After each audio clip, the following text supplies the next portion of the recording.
As anyone who has played Train Sim World for any decent amount of time should know, the vast majority of routes in this game are set in either the United Kingdom, Germany, or the United States of America. As of mid-April 2024, there are only 7 routes that feature countries outside the overdone UK, US and Germany trio. 1 in France, 3 in Switzerland, 2 involving Austria, and 1 in Canada. But is the Canadian route any good? Spoilers, no, not at all.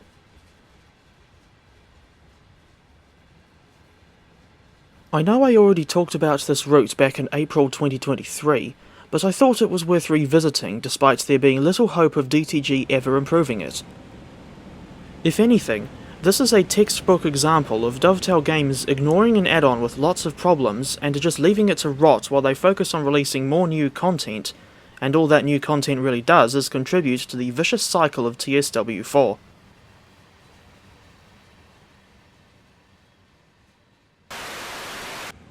CN Oakville Subdivision was released in February 2020, and it is still available as of April 2024. I do not play any console versions of TSW, only the PC version. As such, I buy the add-ons from Steam, where the TSW4 compatible version of Oakville Subdivision costs 36 New Zealand dollars at full price.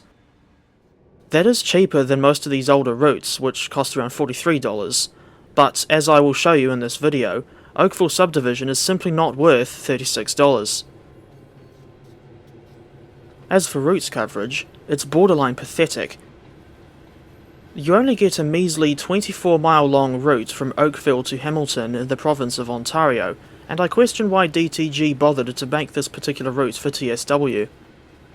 Not only does it feel like a shortened and less interesting version of the Aurora to Chicago route in TS Classic, but the GO Trainset passenger trains are nowhere to be seen, despite the fact that this route includes 6 stations on GO Transit's Lakeshore West line, namely Oakville, Bronte, Appleby, Burlington, Aldershot, and West Harbour. I heard that DTG doesn't have a GO Transit license, but again, why did they bother making this route when it was only going to end up with a very unrealistic rail scene in the game? While this route is very boring due to its mostly dead straight nature, it does get a little bit more interesting down the southern end.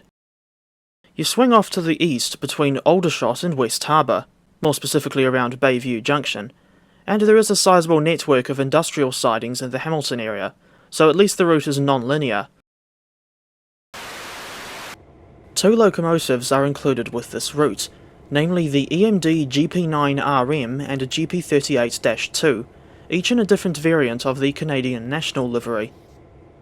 The GP9RM is quite unusual, in that these locomotives were originally built as standard high-hood GP9s and rebuilt in the 1980s.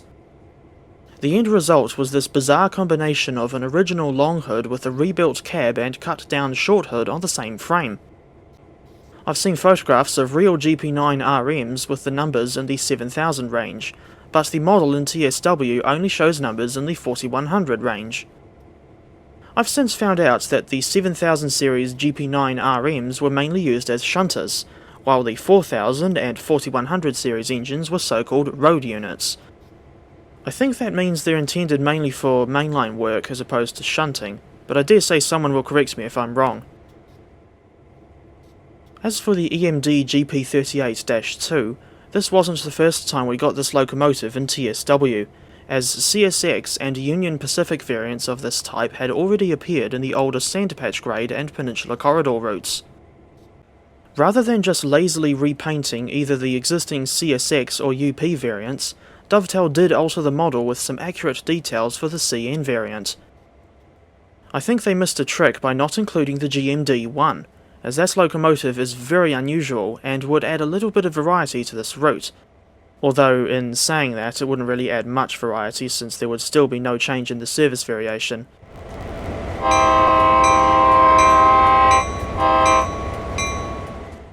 As for freight wagons, there are 4 types included with this route.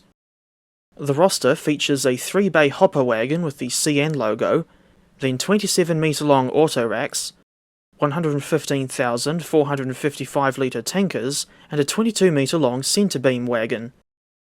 Weirdly, I remember seeing CSX and BNSF wagons on this route in timetable mode, but they don't seem to be appearing on here anymore. I do remember hearing about Dovetail working on an update for this route a while ago, where they were going to add a new timetable with the Caltrain MP36PH-3C and Bombardier bi-level coaches as a stand-in for the Go Transit MP40PH-3C and their own bi-level coaches. I thought this was a daft idea, purely from an authenticity perspective. In any case, I haven't seen or heard any news about this update for a fair while, and I wouldn't be surprised if Dovetail quietly gave up on it. The GP38-2 has opening doors on the right-hand side of the long hood. This feature is carried over from the original CSX variant, and it's intended to be part of a cold start process. But it's largely pointless on the Oakville route because you never get to do any cold starts here, not even in the scenarios. Instead, the scenarios or services always start with the locomotives already running. For whatever reason, the GP9RM doesn't have any functional doors on her long hood, and I question this inconsistency. Speaking of inconsistency, the GP9RM barely chucks out any exhaust compared to the GP38-2, when I thought it would have been the other way round. Although I think this might be to do with some sort of mod pack I've installed, I don't remember. Two of the scenarios are quite interesting, because they are effectively two different perspectives of the same yard work at Aldershot. In one of the scenarios, called Break It Down, you're working in the yard when a train turns up to drop off some extra locomotives. And in the other scenario, called Equipment Move, you're driving that very same train with the extra locomotives going to Aldershot. It's a very interesting idea, in my opinion, but it's a shame that I only remember it ever appearing on this one route. I never really cared for the scenarios due to just how long they are compared to the bog standard timetable mode services. As for timetable mode, there are only 64 playable services for each locomotive. They both have exactly the same list of services, and when you spawn at a station on foot and wait for a train that's got two locomotives up front, you'll either see two GP9RMs, two GP38-2s, or one GP9RM and one GP38-2 working together. As for the ethanol tanker shuttle from Oakville to Burlington and back, which happens to be my favourite service on this route, that train is only pulled by one locomotive. I guess another benefit with this route, at least for those who don't like the long journeys on Sandpatch Grade or Cajon Pass, is that this route allows you to run freight trains on services that are often less than 30 minutes long. The services consist of that aforementioned Oakville to Burlington ethanol run, as well as auto-rack or manifest trains that you could run between Oakville and Aldershot, while there's only 4 services that let you drive from Oakville to Hamilton, or vice versa, in one shot. Another service in the timetable is a run from Aldershot to Strathern Avenue with some grain hoppers, and once you get there, you swap the wagons you just brought in for what I assume are some empties, and to take those empties back to Aldershot. Oakville has some of the worst scenery I've ever seen on any TSW route. Indeed, it's so basic that it makes the route look much older than it actually is. So in a sense, it kind of suffers from the same problem as the more recent S-bahn Vorarlberg route. For starters, there's at least 2 level crossings on the Oakville line where, for whatever reason, you can still see sleepers in the road surface. I've never seen a real crossing that looked as dumb as those 2 on the Oakville Subdivision route. And for reference, this example is on Hull Road in Mount Maunganui. This example of a dud crossing is on what is supposed to be Burloak Drive, and it's also worth mentioning that several roads visible from the main line are completely deserted in-game.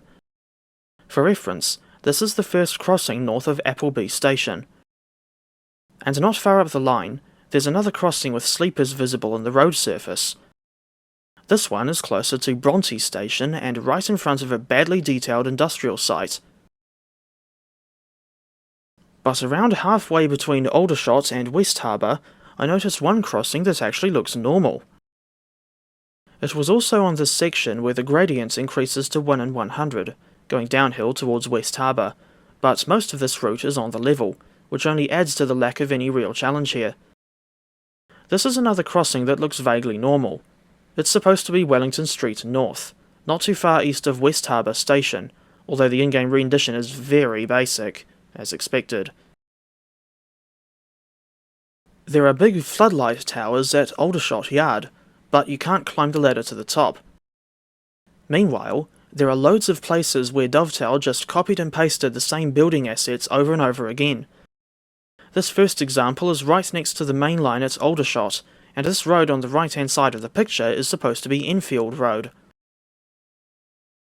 The area surrounding this bridge over the 16-mile creek and Cross Avenue, just south of Oakville Station, doesn't look too good either. The road is far too quiet, and you can actually see the vehicles despawning if you get the camera in the right spot. As if the scenery didn't spoil the route enough, we now come to another elephant in the room, in the form of the poor quality sounds on the GP9RM and GP38-2.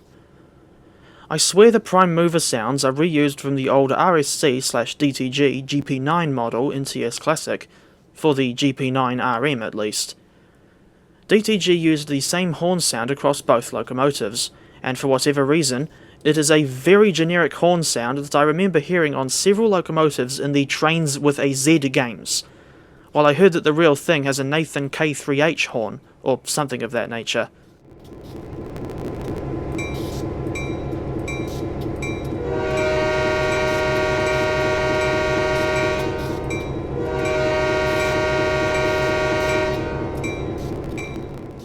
How did anyone at Dovetail seriously think it was acceptable to reuse such outdated sounds? And to make matters worse, the GP38-2 has the wrong bell sound. The model clearly shows an E bell, but DTG used the sound of a damn steel bell on this thing.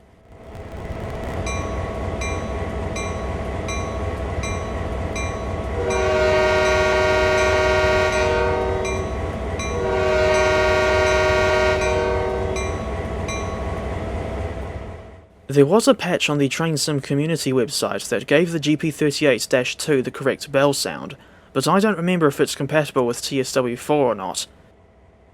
In any case, it still doesn't excuse the terrible default sounds on either locomotive, but at least DTG used a different prime mover recording on the GP38-2 instead of using the same one as the GP9RM. It's somewhat ironic that this route is so boring and lifeless, given its unique status as the only Canadian route in TrainSim world. There are so many other route opportunities that DTG could have explored, such as a section of the narrow-gauge Newfoundland Railway, or maybe just a remake of the Canadian Mountain Passes route in TS Classic, instead of just doing a dull route through mediocre terrain and an industrial site on the outskirts of Toronto. And there's no excuse for the reused Trains-era sounds on the locomotives. That only makes the experience of playing on this DLC even worse. Even though the quality of this add-on is just about as bad as the original Long Island Railroad, I've kept it installed for a couple of reasons. Firstly, I still like the unique appearance of the GP9RM locomotive despite her bad sounds. And secondly, despite the complete lack of service variation on this route, the driving experience of these freight trains is still much easier and more relaxing than the likes of Sanderpatch Grade or the Clinchfield Railroad.